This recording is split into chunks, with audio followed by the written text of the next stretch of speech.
இன்ஸ்டண்ட்டாக இட்லி மாவு இல்லாத டைமில் சூப்பராக 2 தோசை செய்ய போகிறோம். ஒன்று வந்து நார்மலாக நம்ம வீட்டில் செய்கிற தோசை மாதிரி இருக்கும். அந்த செகண்ட் ஒன் பார்த்திங்கன்னா ஹோட்டல் ஸ்டைலில் கிறிஸ்பியாக தோசை செய்ய போகிறோம். அதுக்கு முன்னாடி சேனலில் ஃபஸ்ட் டைம் வரீங்கன்னா சப்ஸ்கிரைப் பண்ணிவிட்டு பாருங்கள் அண்ட் லைக் பட்டனை ஹிட் பண்ணிக்கோங்க. 1 கப்பு கோதுமை ரவை, 2 டீஸ்பூன் வந்து அவல், 1 டீஸ்பூன் சர்க்கரை, 2 டீஸ்பூன் கோதுமை மாவு, இது எல்லாத்தையும் ஆட் பண்ணிவிட்டு கட்டி இல்லாத மாதிரி மிக்சியில் நைஸாக அரைச்சி எடுத்துகிட்டு வந்துடுங்க. இது கூட பார்த்திங்கன்னா புளிப்பே இல்லாத தயிர் ஒரு 1/2 கப்பு ஆட் பண்ண போகிறோம்.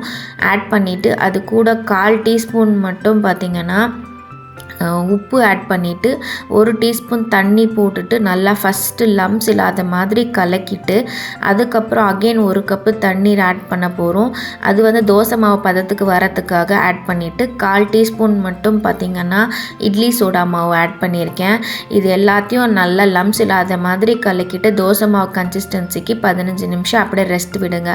அதுக்குள்ளே சட்னி பண்ணுறதுக்கு ஒரு 20 வந்து சின்ன வெங்காயம், 2 மீடியம் சைஸ் டொமேட்டோ, 1 டீஸ்பூன் வந்து ரெட் சில்லி பவுடர், அதாவது வீட்டில் அரைச்ச மிளகாய்த்தூள், 1/4 டீஸ்பூன் உப்பு, 4-5 பல்லு பூண்டு, 1/2 இன்ச் இஞ்சி எல்லாத்தையும் போட்டு மிக்சியில் நைஸாக அரைச்சி எடுத்துகிட்டு வந்துடுங்க. இது கூட 2 டீஸ்பூன்லேருந்து 4 டீஸ்பூன் நல்லெண்ணெய் ஆட் பண்ணிக்கோங்க. 1/4 டீஸ்பூன் வந்து கடுகு, 1/2 டீஸ்பூன் உளுத்தம்பருப்பு, கருவேப்பிலை ஆட் பண்ணிவிட்டு இது கூட நம்ம அரைச்சி வச்சுருக்கிற விழுதும் ஆட் பண்ணிவிட்டு கொஞ்சமாக தண்ணீரும் ஆட் பண்ணிவிட்டு ஒரு 10 நிமிஷம் ஒரு லிட்டு போட்டு மூடி வச்சுருங்க.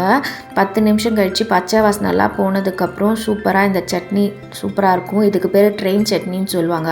அதாவது இன்ஸ்டண்ட்டாக கடகடன்னு நம்ம என்றைக்காவது ரொம்ப அவசர காலத்தில் பண்ணலாம் இல்லையா, அந்த மாதிரி இது சட்னி. ஸோ அதனால் இதுக்கு பேர் வந்து நானாக ஃபிக்ஸ் பண்ணது ட்ரெயின் சட்னி. இப்போ 15 நிமிஷம் கழித்து பார்த்திங்கன்னா அந்த வாட்டர்லாம் வந்து மேலே வந்துருச்சு பாருங்கள், மாவு கீழே செட்டில் ஆயிடுச்சு. இப்போ இந்த ரவெல்லாம் சூப்பராக நல்லா பைண்ட் ஆகிருக்கும். அதுக்குள்ளே நம்ம தோசை டவா வந்து மிதமான சூட்டில் வச்சுட்டு இந்த மாதிரி மெலிசாக ஆட் பண்ணிக்கோங்க. ரொம்ப கிறிஸ்பியெல்லாம் இந்த தோசை வரவே வராது, கொஞ்சம் சாஃப்டாக தான் வரும் தோசை. அடுத்து போட போகிற தோசை தான் நம்மளுக்கு கிறிஸ்பியாக வரப்போகுது. இப்போ பார்த்திங்கன்னா 2லேருந்து ஒரு 3 டீஸ்பூன் உங்கள் ஆயிலுக்கு ஏற்ற ஆயில் இல்லைன்னா கீ ஆட் பண்ணிக்கோங்க. நான் ஒரு 1/2 டீஸ்பூன் மட்டும்தான் கீ ஆட் பண்ணிவிட்டு ஒரு 2 நிமிஷம் அப்படியே வச்சா சூப்பரான தோசை. இது கூட இந்த சட்னி மேட்ச் பண்ணி சாப்பிடுங்க. நெக்ஸ்ட்டு வந்து ஹோட்டல் ஸ்டைலில் கிறிஸ்பியாக தோசை.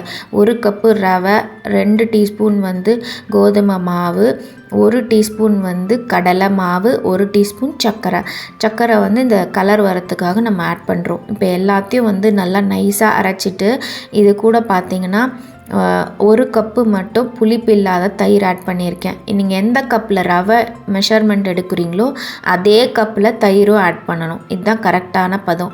இது எல்லாத்தையும் நல்லா கலக்கிட்டு இது கூட கொஞ்சம் தண்ணீரும் ஆட் பண்ணிக்கோங்க. தோசை மாவு பதத்துக்கு கன்சிஸ்டன்சியை மெயின்டைன் பண்ணிவிட்டு கண்டிப்பாக ஒரு 20 நிமிஷம் இதை டிஸ்டர்ப் பண்ணாத அப்படியே விட்டுணும்.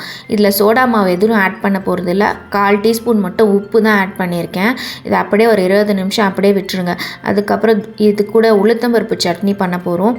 ஒரு 2லேருந்து 3 டீஸ்பூன் ஆயில், ஒரு 3 டீஸ்பூன் உளுத்தம்பருப்பு, 1 டீஸ்பூன் வந்து தனியா, 3 வரமிளகா, பார்த்திங்கன்னா 4-5 பல்லு பூண்டு எல்லாத்தையும் போட்டு நல்லா மிதமான சூட்டில் மட்டும்தான் இந்த உளுத்தம்பருப்பை ஃப்ரை பண்ணும். ரொம்ப கொஞ்சம் கலர் கருகிடுச்சுன்னா கூட இந்த சட்னியோட டேஸ்ட் நல்லா காமிச்சிக்கிட்டுரும். ஸோ மிதமான சூட்டில் ஃப்ரை பண்ணிக்கோங்க. இது கூட பெருங்காயம் ஆட் பண்ணும்போது தான் இந்த சட்னி வந்து இன்னும் நல்லா என்ஹான்சிங்காக இருக்கும் டேஸ்ட்டு. நீங்கள் காஞ்ச மிளகாய்க்கு பதில் குழந்தைங்களுக்கு கொடுக்குறீங்கன்னா மிளகு கூட ஆட் பண்ணி கொடுங்க, பெருசாக ஒன்றும் டிஃப்ரென்ஸ் தெரியாது. அப்புறமா நெல்லிக்காய் அளவு சைஸில் புளி ஆட் பண்ண மறந்துட்டேன். ஸோ அதனால் ஆயிலில் நல்லா வதக்கிட்டு இது கூட 2-3 தேங்காய் பல், 1/2 டீஸ்பூன் கல்லுப்பு எல்லாத்தையும் ஆட் பண்ணி கொரன்னு சட்னி அரைச்சி எடுத்துகிட்டு வந்துடுங்க. இப்போ நம்ம தாளிக்கிறதுக்கு பார்த்திங்கன்னா இந்த சட்னி வந்து ரொம்ப நைஸாக அரைச்சிட்டிங்கன்னா நல்லா இருக்காது, கொரன்னு தான் அரைக்கணும், அதுதான் நல்லாயிருக்கும். ஒரு 2 டீஸ்பூன் ஆயில் ஆட் பண்ணிவிட்டு 1/4 டீஸ்பூன் கடுகு, 1/4 டீஸ்பூன் உளுத்தம்பருப்பு, கருவேப்பிலை கூட பெருங்காயம் மெயினாக ஆட் பண்ணணும். அப்போ தான் இந்த சட்னியோட ஃப்ளேவர் செம்மையாக இருக்கும். இது கூட எல்லாத்தையும் நல்லா தாளித்து இந்த சட்னியில் மிக்ஸ் பண்ணிவிட்டு அப்படியே விட்டுருங்க. நல்லா கலக்கிக்கோங்க. கலக்கிட்டு இப்போ பார்த்திங்கன்னா ரொம்ப மெலிசாக ஊற்ற போகிறோம். ஸோ அதனால் பாருங்கள் 20 நிமிஷம் கழித்து பார்த்திங்கன்னா இந்த தோசை மாவு நல்லா பாருங்கள் தண்ணியெல்லாம் மேலே வந்து நல்லா அழகாக ரவோட சூப்பராக பைண்ட் ஆகிடுச்சு. நம்ம இதில் மெயினாக இட்லி சோடா மாவே ஆட் பண்ணாமல் கிறிஸ்பியாக எப்படி செய்கிறது தான் டார்கெட்டு. இப்போ பார்த்திங்கன்னா தோசை தவா நல்லா மிதமான சூட்டில் இருக்கும்போது நல்லா மெலீஸாக சுற்றுங்க. அதுதான் வந்து ரொம்ப மெயினு. இப்போ பார்த்திங்கன்னா கேப் இல்லாத இடம் இருக்குது இல்லையா, அதில் வந்து மாவை நல்லா ஃபில் பண்ணிக்கோங்க. மெயினாக வந்து ஆயில் ஆட் பண்ணியிருக்கேன். ஆயில் இல்லைன்னா கீ ஆட் பண்ணிக்கோங்க. நான் வந்து இன்றைக்கி கீ ஆட் பண்ணிவிட்டு ஒரு 3 நிமிஷம் அப்படியே விடணும். மிதமான சூட்டில் தான் வைக்கணும். லோ டு மீடியம் ஃப்ளேம் வைங்க. அப்போ தான் இது மாதிரி சூப்பராக கிறிஸ்பியாக வரும். பாருங்கள் எவ்வளோ சூப்பராக பேப்பர் ரோஸ்ட் மாதிரி வந்துச்சு. இப்போ பார்த்திங்கன்னா இந்த தோசை வந்து திருப்பி போடணுன்னு கூட அவசியம் இல்லை. ஏன்னா அந்த 3 நிமிஷம் வைக்கும்போது அது அழகாக வந்து அதோட சூப்பராக பைண்ட் ஆகி நல்லா ஹோட்டல் ஸ்டைலில் கிறிஸ்பியாக வரும் தோசை. நான் சொல்கிற பதத்தில் இதே மாதிரி செஞ்சு பாருங்கள். வீட்டில் இருக்கிறவங்க கண்டிப்பாக வந்து பாராட்டுவாங்க. அவ்வளோ கிறிஸ்பியாகவும் வரும். இது கூட மேட்சிங்காக எக்ஸாக்டாக உளுத்தம்பருப்பு சட்னி, இது வந்து நரம்புகளுக்கும் எலும்புகளுக்கும் நல்லா வலுவடையும். ஸோ இந்த மாதிரி ட்ரை பண்ணி பார்த்துட்டு கீழே கமெண்ட்டில் சொல்லுங்கள். பிடிச்சிருந்தா லைக்